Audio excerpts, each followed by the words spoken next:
Hi welcome back to my channel. ఈరోజు కథ అత్తారింటికి దారేది మూడో భాగాన్ని వినేద్దాం. మానస ఫ్రెష్ అయి హాల్లోకి వచ్చింది. హాల్లో ఎవరూ లేరు. నిదానంగా కిచెన్ వైపుకి వెళ్ళింది. అర్జున్ కుర్చీలో కూర్చొని తింటున్నాడు. పక్కనే నిలబడి సుగుణ వడ్డిస్తోంది. తను వడ్డిస్తున్న తీరు చూస్తుంటే అతనంటే సుగుణకి ఇష్టం అనే విషయం తెలుస్తోంది. రండి రండి అన్నాడు అతను మానసాన్ని చూసి. మానస నిదానంగా లోపలికి వెళ్ళింది. కూర్చో అంది సుగుణ మానసకి ప్లేట్ పెట్టి. మానస వెంటనే కూర్చోలేదు, సైలెంట్గా నిలబడింది.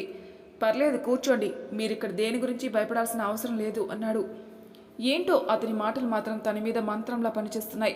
లేదంటే అతనితో కలిసి ఆఫీస్ వరకు అక్కడి నుండి ఇంటి వరకు వచ్చేదా అనుకుంది మనసులో. తను కూర్చోగానే సుగుణ వడ్డించింది. అతను లేచి చేయి కడుక్కున్నాడు. సుగుణ, నేను సాయంత్రం రావటం లేటు కావచ్చు, నా కోసం తినకుండా ఎదురు చూడకు, తినేసి పడుకో, నేను బయటే తినేస్తాను అన్నాడు. అలాగే అంది ఆవిడ. మీరు మీ ఇంటికి ఫోన్ చేసి విషయం చెప్పండి, లేదంటే వాళ్ళు కంగారు పడతారు కదా అన్నాడు అతను మానస వైపు చూసి. మానస ఏం మాట్లాడలేదు, సైలెంట్గా ఉంది. అడగడం మర్చిపోయాను, ఇంతకు మీ పేరు చెప్పలేదు అన్నాడు అతను. మానస అంది. Very nice name, my name is Prasad అన్నాడు. ప్రసాదా? ఆఫీస్లో అర్జున్ ప్రసాద్ అని ఉంది. ఎంతో మంచిగా ఉన్న అర్జున్ పేరుని వదిలేసి ఆ వెనకాలన్న తోకను ఎందుకు చెప్తున్నాడు అనుకుంది మానస. మీరేమి ఇబ్బందిగా ఫీల్ కావద్దు, ఇది మీ ఇల్లే అనుకోండి, మీ ఫ్రెండ్ వచ్చేంత వరకు అన్నాడు. అన్నట్టు తలాడించింది మానస. అతను వెళ్ళిపోయాడు. అతను వెళ్ళగానే సుగుణ మానస దగ్గరికి వచ్చింది. మానస, ఎందుకు ఇంట్లో నుంచి వచ్చేసావు అంది. మానస సైలెంట్గా ఉండిపోయింది. సరే సరే, నీకు ఇబ్బందిగా ఉంటే చెప్పకు అంది. మానస తినేసి ప్లేట్ తీసి సింక్లో పెట్టింది. నువ్వు వెళ్ళు ఇక అంది సుగుణ. నేనొకసారి ఇల్లు చూడొచ్చా అంది మానస నిదానంగా. ఇల్లు చూస్తావా అంది సుగుణ అనుమానంగా. ఆవిడంత అనుమానంగా అడగడంతో మానస సైలెంట్గా తనకు కేటాయించిన గదికి వెళ్ళిపోయింది. అన్నయ్య వదినల గురించి ఆలోచించడం మొదలుపెట్టింది.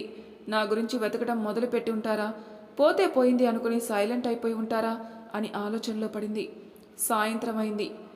మేడం, కాఫీ తాగుతారా, టీ తాగుతారా అన్నాడు ఒక ఆయన వచ్చి. నాకేం వద్దు అంది. అయ్యో అలా అనకండి మేడం, ఈ విషయం మా సార్కి తెలిస్తే మా మీద కోప్పడతారు అన్నాడు. మీ పేరేంటి అంది. విశ్వనాథమ్మ, మా సారు మాత్రం పల్లి అంటారండి అన్నాడు. పల్లీనా, అదేం పేరు అంది. నేను పల్లీల వంట చేయడంలో చేయి తిరిగిన వాడినట, అందుకే అలా అంటారంట అన్నాడు. మానసకి నవ్వు వచ్చేసింది. సరే, నాకేదైనా పర్వాలేదు, నేనే వచ్చి తాగుతాను పద అంది. అమ్మా, మీరు అక్కడికి రావద్దు, సుగుణమ్మ గారు ఎవరో సారుతో మాట్లాడుతున్నారు, ఈ టైంలో ఎవరైనా వెళ్తే ఆమెకి కోపం వచ్చేస్తుంది అన్నాడు. అదేంటి, మనం వెళ్తేనే కోపం వచ్చేస్తుందా అంది. ఆ సారుతో మాట్లాడేటప్పుడు వెళ్తే కోపం వస్తుంది అన్నాడు. సరే, నేను రానులే అంది. మేడం, నేను ఇలా చెప్పినట్టు ఆమెతో చెప్పకండి, తెలిస్తే గయ్యాల్లాగా అరుస్తుంది రాక్షసి అన్నాడు కోపంగా. అదేంటండి, మీకు ఆవిడంటే అంత భయమా అంది. అవునమ్మా, ఈ మహాతల్లి రాకముందే చాలా బాగుండేది, మా జీవితం జీతం రెండు. ఈ మహాతల్లి వచ్చాక ఇలా తయారయ్యాం అన్నాడు. మానసాకి అతని చూస్తే జాలేసింది. ఆవిడ మీ సార్కి ఏమవుతుంది, అతని భార్యనా అంది. ఇదే సరైన సమయం అర్జున్ గురించి తెలుసుకోవడానికి అనుకుంది. చిచి, ఆవిడ మా సార్కి భార్య ఏంటి, ఊరు పేరు లేనిదానిలా వచ్చి ఇక్కడ చేరింది, ఇప్పుడేమో మా అందరి మీద పెత్తనాలు చేస్తుంది అన్నాడు. అంటే అంది మానస. ఆవిడెవరో మా సార్కి తెలియదమ్మా, మా సారు ఒకసారి మీటింగ్ కోసం ఏదో ఊరు వెళ్ళారు, వచ్చేటప్పుడు ఈవిని వెంట పెట్టుకొని వచ్చారు. అడిగితే పాపం ఆవిడికి ఎవరూ లేరట, మన ఇంట్లోనే ఉంటుంది పల్లి అన్నారు. ఆ రోజు పిల్లిలా వచ్చింది, ఈరోజు పులిలాగా తయారైంది అన్నాడు. మీకు ఆవిడ మీద చాలా కోపం ఉన్నట్టుంది అంది. అవునమ్మా, ఈవిడ రాకముందు మా ఆవిడ కూడా ఇక్కడే పనిచేసేది, ఈవిడ పుణ్యమా అని మా ఆవిడని ఇంట్లో నుండి పంపేసింది అన్నాడు. అయ్యో పాపం అంది మానస. పాపం మాది కాదమ్మా, ఆవిడదే, మా ఉసురు ఊరికే పోలేదులేమ్మా అన్నాడు. పాపం అలాంటి మాటలు అనకండి, ఆవిడకి మీ సారంటే ఇష్టం ఉన్నట్టుంది. అది ఇష్టం కాదమ్మా, ఈ ఆస్తి మీద కన్నేసింది అన్నాడు. ఇవన్నీ మీకెలా తెలుసు అంది.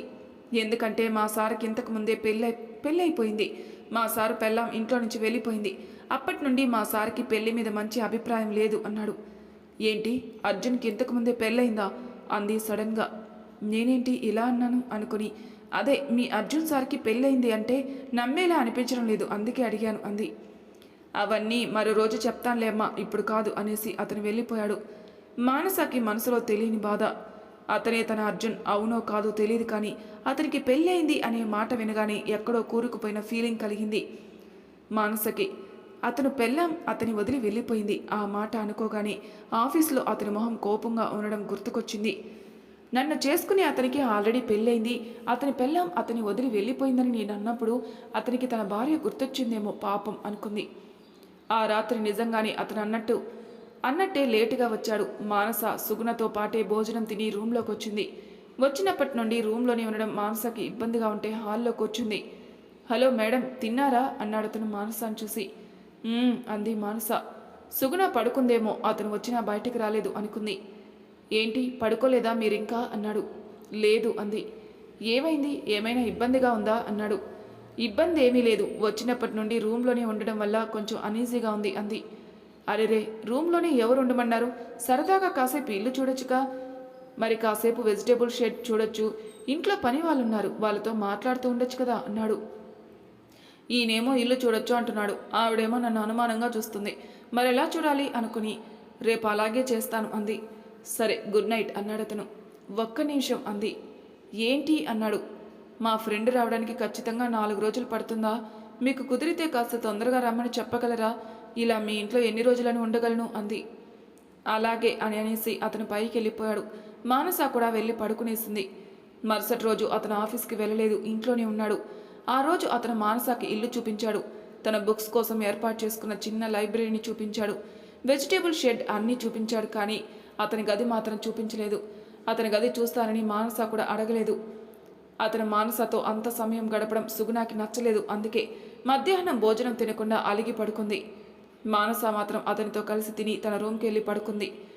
అతని పక్కనుంటే మానసకి బాగుంది. అతని గురించి ఆలోచిస్తూ పడుకుంది. అతనే తన అర్జున, అందుకే నాకు ఇలా అనిపిస్తుందా? ఒకవేళ అతనే తన అర్జున్ అయితే అతనికి నేను గుర్తులేను. అలాంటప్పుడు ఇంకా అర్జున్ మీద ఆశపడడం తప్పు అనుకుంది. ఆ మరుసటి రోజు అతనితో పాటు సుగుణ కూడా తీసుకెళ్లాడు. ఈ 2 రోజుల్లో మానసకి పల్లి ఆప్తుడయ్యాడు. పల్లి, నేనొకసారి మీ సార్ గదిని చూడాలి అంది. మొదట్లో విశ్వనాథ్ గారు అని పిలిచేది, కానీ ఆయన ఒప్పుకోలేదు. నాకు పల్లి అని పిలిస్తేనే ఇష్టమమ్మా, నువ్వు అలాగే పిలువు అన్నాడు. మీరు చాలా పెద్దవారు, మిమ్మల్ని మర్యాద లేకుండా అలా పిలవడం నా వల్ల కాదు అంది. నాకు అలాంటి పట్టింపులు ఏమీ లేవమ్మా, ఈ ఇంట్లో అందరూ నన్ను పల్లి అనే పిలుస్తారు, నాకు అలాగే బాగుంటుంది అన్నాడు. అప్పటి నుండి మానస కూడా పల్లి అనే పిలవడం మొదలుపెట్టింది. సార్ గదిని చూస్తారా? వద్దమ్మా, సార్కి తెలిస్తే వదిలేస్తారేమో కానీ ఆ గయ్యాలికి తెలిస్తే విపరీతమైన రచ్చ చేస్తుంది అన్నాడు. ఏం పర్వాలేదు, ఆవిడ ఇంటికొచ్చేలోపు మనం చూసి తిరిగి వచ్చేద్దాం. ఆ రూమ్లో నేను ఏమీ కదిలించను. మీ సారు చిన్నప్పటి ఫోటోలు ఏమైనా ఉన్నాయేమో చూసి వచ్చేస్తాను అంది. సరేనమ్మా, మీరు వెళ్ళి చూడండి, నేను గేటు వైపు చూస్తూ ఉంటాను అన్నాడు. సరే అనేసి మానస అతని గది వైపు వెళ్ళి నిదానంగా డోర్ ఓపెన్ చేసింది. చాలా పెద్ద బెడ్రూమ్. ఒకవైపుగా బట్టలు పెట్టుకునే వార్డ్రోబ్ ఉన్నాయి. ఒక పెద్ద మంచం, దానికి పక్కనే ఒక చిన్న టేబుల్, దాని మీద బెడ్ ల్యాంప్, కొన్ని పుస్తకాలు ఉన్నాయి. గోడల వైపు చూసింది. మంచానికి ఎదురుగా ఒక పెద్ద ఫోటో ఉంది. అతని పెళ్లి ఫోటో అది. అతని భార్య భుజం మీద చెయ్యి వేసుకుని నిలబడ్డారు. ఇద్దరి మొహాల్లో నవ్వుంది. అతను తన భార్యను పట్టుకున్న విధానంలో అతనికి తన భార్య అంటే ఎంత ప్రేముందో అనిలా ఉంది.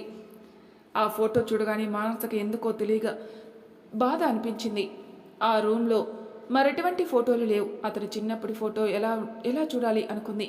వార్డ్రోబ్లైనా ఏమైనా దొరుకుతుందా అని ఓపెన్ చేయబోయింది, కానీ అవి ఏవీ ఓపెన్ కాలేదు. ఇంకెలా అతని చిన్నప్పటి ఫోటో పట్టుకోవాలా అర్థం కాలేదు మానసకి. రూమ్ డోర్ క్లోజ్ చేసుకుని హాల్లోకి వచ్చింది. ఏమైందమ్మా అన్నాడు పల్లి. మానస మొహం డల్లుగా ఉండడం చూసి, ఏం లేదు పల్లి, నేను వెళ్ళిన పని జరగలేదు అంది బాధగా. నీకు సార్ రూమ్లో ఏం కావాలమ్మా? కేవలం సార్ చిన్నప్పటి ఫోటోనేనా అన్నాడు. అవును పల్లి, నువ్వు తెచ్చి పెడతావా అంది ఆశగా. రేపటిలోపు ఆ ఫోటో నీ చేతిలో ఉంటుంది, సరేనా అన్నాడు. సరే అంది ఆనందంగా. ఇంతకీ ఆయన చిన్నప్పటి ఫోటో నీకెందుకమ్మా అన్నాడు. చెప్తాను పల్లి, ఒక్కసారి అతని చిన్నప్పటి ఫోటో చూస్తే నాకున్న అనుమానాలు తీరిపోతాయి, అప్పుడంతా చెప్తాను అంది. సరేనమ్మా అని పల్లి వెళ్ళిపోయాడు. మానస వెజిటేబుల్ షెడ్లోకి వచ్చింది. ఒక అతను ఆ చెట్లకి నీళ్లు పడుతున్నాడు. తనకు కూడా ఇలా కూరగాయల మొక్కలు పెంచడం అంటే చాలా ఇష్టం. తన పెద్దవాళ్ళతో కలిసి కూలీ పనులకు వెళ్ళినప్పుడు కొన్ని విత్తనాలు తెచ్చి ఇంటి దగ్గర నాటేది. అవి పెద్దయ్యాక కూరగాయలన్నీ వదిలిలే స్వాహా చేసేసేవారు. ఇక్కడ ఇంకా ఖాళీ స్థలం ఉంది కదండి, ఇక్కడ కూడా ఏమైనా విత్తనాలు వేయకపోయారా అంది మానస అతనితో వేరొక వైపు వేలుతో చూపించి. నేను వేస్తాననే చెప్పానమ్మా, కానీ సుగుణమ్మ గారు వద్దన్నారు. ఆవిడ తిరగడానికి స్థలం సరిపోదని వద్దన్నారు అన్నాడు అతను. తిరగడానికా? మీ మేడం ఇక్కడ కూడా తిరుగుతుందా అంది మానస ఆశ్చర్యంగా. ఆవిడ పగలంతా ఇంట్లో తిరుగుతారు, రాత్రి అయితే ఈ షెడ్లో తిరుగుతారు అన్నాడు. అంటే అంది ఇంకా ఆశ్చర్యంగా. రాత్రిపూట ఆవిడ ఫోన్ మాట్లాడుతూ ఇక్కడే తిరుగుతుంటారమ్మా అన్నాడు. ఆవిడ ఎవరితో ఫోన్ మాట్లాడుతుంది? ఆవిడికి ఎవరూ లేరటగా అంది. ఎవరూ లేకుండా ఇక్కడికి వచ్చినా ఇప్పుడు ఆవిడికి చాలామంది స్నేహితులు ఉన్నారమ్మా, వాళ్ళల్లో ఎవరితోనో మాట్లాడుతుంది అన్నాడు. సరే, నేను కూడా నీళ్లు పట్టనా? ఈ టమాటో చెట్లేంటి ఇలా వంగిపోయాయి, వీటికి దారాలు కట్టలేదా అంది. ఒక్కడనే ఎన్నెన్ని చేయగలనమ్మా అన్నాడు అతను విసుక్కున్నట్టుగా. సరే, ఈ పని నేను చేస్తానులేండి, మీరు మీ పనులు చేసుకోండి అని తన పని మొదలుపెట్టింది. సాయంత్రం వరకు ఆ షెడ్డులోని గడిపేసింది. అమ్మా, టీ తాగడానికి రండి అని పల్లి పిలవడంతో సాయంత్రం ఆ షెడ్డు నుండి బయటకొచ్చింది. కాళ్ళు చేతులు కడుక్కొని హాల్లోకి వచ్చి కూర్చుంది. అప్పుడే అర్జున్, సుగుణ కూడా వచ్చారు. వాళ్ళతో పాటు మరో స్త్రీ కూడా ఉంది. హలో మానస గారు అన్నాడు అతను. హలో అంది మానస. తను అతని దగ్గర మొహమాటపడడం లేదు. ఇదిగోండి మీ ఫ్రెండ్ భారతి, మీకోసమే ఇంటికి తీసుకొచ్చాను. ఆవిడేమో నాకు మానస అనే ఫ్రెండే లేదు అంటున్నారన్నాడు. ఈవిడెవరో నాకు కూడా తెలీదు అంది మానస అయోమయంగా. ఈసారి అతను ఆశ్చర్యపోయాడు. ఏంటండి, ఇద్దరు కలిసి నన్ను ఫూల్ని చేస్తున్నారా అన్నాడు. నిజంగా ఆమె మా ఫ్రెండ్ భారతి కాదు అంది. మరి ఇంకేం భారతి మీ ఫ్రెండ్ అన్నాడు. తను వేరే అంది. అతను గట్టిగా నిట్టూర్చాడు. సుగుణ మానస వైపు చాలా కోపంగా చూస్తూ ఉంది. అంతలోనే పల్లి అందరికీ కాఫీలు తెచ్చాడు. అర్జున్తో వచ్చిన ఆవిడ కాఫీ తాగేసి వెళ్ళిపోయింది. సుగుణ కూడా కోపంగా లోపలికి వెళ్ళిపోయింది. అతను మాత్రం మానస వైపే చూస్తున్నాడు. మానస అతని చూపుల నుండి తప్పించుకోవడం కోసం తల కిందికి దించుకుంది. కొద్దిసేపటికి అతను కూడా రూంలోకి వెళ్ళిపోయాడు. అమ్మా, మీకు ఫోటో ఇప్పుడే తెచ్చిస్తాను అనేసి అర్జున్ గది వైపు వెళ్ళాడు. మానస సైలెంట్గా ఉంది. కాఫీ తాగడం వల్ల తన మైండ్ కూడా ఏమీ ఆలోచన లేకుండా ప్రశాంతంగా ఉంది. అమ్మా అన్నాడు పల్లి వచ్చి. తెచ్చావా అన్నట్టు చూసింది ఆశగా. లేదమ్మా, సార్ ఏదో ఆలోచనలో ఉన్నారు, నాతో సరిగా మాట్లాడలేదు, రేపు ఖచ్చితంగా తెచ్చిస్తాను సరేనా అన్నాడు. అంది. ఆ రాత్రి భోజనాల దగ్గర అతను చాలా సైలెంట్గా ఉన్నాడు. అతను ఎందుకు అలా ఉన్నాడో మానసకి అర్థం కాలేదు. అతను తినేసి వెళ్ళిపోయాడు. సుగుణ మానసని నోటితో తిట్టడం లేదు కానీ మనసులో బాగా తిట్టుకుంటుంది. ఆ విషయం అర్థమైన మానస పట్టించుకోలేదు. మరుసటి రోజు వినయ్ ఇంటికొచ్చాడు అర్జున్ని తీసుకెళ్ళడానికి. హాయ్ వినయ్ అంది మానస వినయ్ని చూడగానే. హలో మేడం అన్నాడు. చాలా చక్కగా ఉన్నావు తెలుసా ఇప్పుడు అంది. థ్యాంక్ యూ మేడం అన్నాడు. అర్జున్ వచ్చాడు. ఏంటి వినయ్, మానస గారికి థ్యాంక్స్ చెప్తున్నావు అన్నాడు. అంటే నేను నీట్గా కటింగ్ షేవింగ్ చేసుకోవడానికి కారణం మేడమే కదండి సార్, అందుకే ఈ థ్యాంక్స్ అన్నాడు. సరే వెళ్దాం పదా అన్నాడు అర్జున్ వినయ్తో. సరే సార్ అన్నాడు వినయ్. వినయ్ టిఫిన్ తిని వెళ్ళు అంది మానస. టక్కున అర్జున్ మానస వైపు చూశాడు. అలా ఎందుకు చూశాడో అర్థం కాకపోయినా, అంటే వినయ్ కూడా మీ మనిషే కదా, అందుకే అలా అనేశాను, అలా అనడం తప్పైతే నన్ను క్షమించండి అంది తల కిందికి దించుకుని. వినయ్ తిన్నావా అన్నాడు అర్జున్. తిన్నాను సార్ అన్నాడు వినయ్. వెళ్ళి తిని రాపో అన్నాడు తన సోఫాలో కూర్చుని. సరే అన్నాడు వినయ్. లోపలికి వెళ్ళు, పల్లి ఉంటాడు, తినేసి రా వెళ్దాం అన్నాడు. వినయ్ తలూపి కిచెన్ వైపు అడుగులు వేశాడు. మానస కూడా వినయ్ వెనకే కిచెన్ వైపుకు వెళ్ళింది. అతను మానస వైపే చూస్తూ ఉన్నాడు. మానస అమాయకురాలే, కానీ తనలో ధైర్యం కూడా ఎక్కువే. ఇప్పుడు ఈ అమ్మాయిని ఏం చెయ్యాలి? తన ఫ్రెండ్ భారతి ఇక్కడ లేదు, అసలు ఎక్కడుంటుందో కూడా తెలీదు. ఈ అమ్మాయిని మళ్ళీ ఇంటికి పంపేద్దామంటే వాళ్ళ ఇంట్లో ఆ అమ్మాయికి ఇష్టం లేని పెళ్లి చేసేస్తారు అంటుంది. చూద్దాం, బాగా ఆలోచించి ఏదో ఒక మంచి నిర్ణయం తీసుకోవాలి. అంతవరకు ఇక్కడే ఉంటుంది. తను ఒక్కతి మాత్రం ఈ ఇంటికేం భారం కాదుగా అనుకున్నాడు. వినయ్ నిజం చెప్పు, టిఫిన్ తిన్నావా అంది మానస. లేదు మేడం అన్నాడు తలదించుకుని. మరి మీ సార్ దగ్గర ఎందుకని అబద్ధం చెప్పావు అంది ప్లేట్లో టిఫిన్ వడ్డించి. వినయ్ సైలెంట్గా ఉన్నాడు. సరే తిను అంది. వినయ్ తొందరగా తినేసి లేచి చేయి కడుక్కున్నాడు. థ్యాంక్ యూ వినయ్ అంది. అయ్యో పర్వాలేదు మేడం, మీరు నాకు చెప్పడం ఎందుకు అన్నాడు. నువ్వు చేసిన హెల్ప్ మర్చిపోను అంది. నాకు చేతనైంత సహాయం చేశాను మేడం, ఇందులో గొప్ప ఏం లేదు అన్నాడు. సరే నన్ను మేడం అని పిలవకు, అక్క అని పిలువు, చూస్తుంటే నాకంటే చిన్నవాడిలాగే అనిపిస్తున్నావు అంది. సరే అక్క, ఇక బయలుదేరతాను అన్నాడు వినయ్. సరే అంది. వినయ్ హాల్లోకి వచ్చాడు. అతని వెనకే వచ్చిన మానస వైపు చూశాడు అర్జున్. మానస అతని వైపు చూడడం లేదు. హాల్లోని ఫోటోలు పెయింటింగ్స్ వైపే చూస్తూ ఉంది. బయట నుండి లోపలికి వచ్చినా, లోపల నుండి బయటికి వెళ్లాలన్నా ఆ గోడలు చూసి తీరాల్సిందే. అలాంటి గోడలు అందవిహీనంగా ఉన్నాయి. వీటిని మారిస్తే సుగుణ బాధపడుతుందేమో అనుకుంది. అర్జున్ లేచి బయటికి వెళ్ళిపోయాడు. వెనకే వినయ్ కూడా వెళ్ళాడు. మానస కూడా బయటకు వచ్చి వెజిటేబుల్ షెడ్ వైపు వెళ్ళింది. అతను మానస వైపు చూసి తల పక్కకు తిప్పుకున్నాడు. మానస ఎదురుగా ఉంటే అతని దృష్టి మానస మీదే ఉంటుంది. కారు వెళ్ళిపోయింది. మానస షెడ్లో తనకి నచ్చిన పనులు మొదలుపెట్టింది. వినయ్, ఒక విషయం అడుగుతాను, నిజం చెప్పు అన్నాడు అర్జున్. అడగండి సార్ అన్నాడు వినయ్. నేను ఎన్నిసార్లు చెప్పినా షేవింగ్ చేసుకొని నువ్వు మానస మేడం చెప్పగానే ఎలా చేసుకున్నావు అన్నాడు. అతనికి ఆ విషయం తెలుసుకోవాలని ఉత్సాహంగా ఉంది. సార్, మేడం గారు చెప్పిన మాటలు విన్నాక నాకు చేసుకోవాలనిపించింది సార్ అన్నాడు. అలాంటి మాటలు ఏం చెప్పారేంటి అన్నాడు. సార్, ఆఫీస్ వచ్చేసింది అన్నాడు వినయ్. ఓకే, సాయంత్రం చెప్పి తీరాలి అనేసి అతను కారు దిగి తన రూమ్కి వెళ్ళిపోయాడు. రూమ్లోకి వెళ్ళగానే ప్యూన్ కాఫీతో లోపలికి వెళ్ళాడు. గుడ్ మార్నింగ్ సార్ అన్నాడు. గుడ్ మార్నింగ్ అనేసి కాఫీ తీసుకున్నాడు. ప్యూన్ వెళ్ళిపోయాడు. అర్జున్ మానస గురించి ఆలోచిస్తున్నాడు. ఇంతవరకు సుగుణ ఏ రోజు వినయ్ని తిని వెళ్ళని చెప్పలేదు, కానీ ఈ అమ్మాయి వచ్చి 3-4 రోజులైనా ఎంత అభిమానంగా అడిగింది. ఇంట్లో పల్లి కూడా ఆ అమ్మాయి అంటే అభిమానంగా చూపుతున్నాడు. ఈ అమ్మాయిలో ఏదో మాయ ఉంది అనుకున్నాడు. కొద్దిసేపటి తర్వాత తన ఆఫీస్ పనుల్లో బిజీ అయిపోయాడు.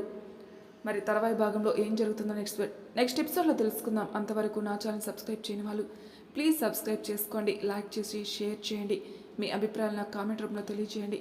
Thank you for listening.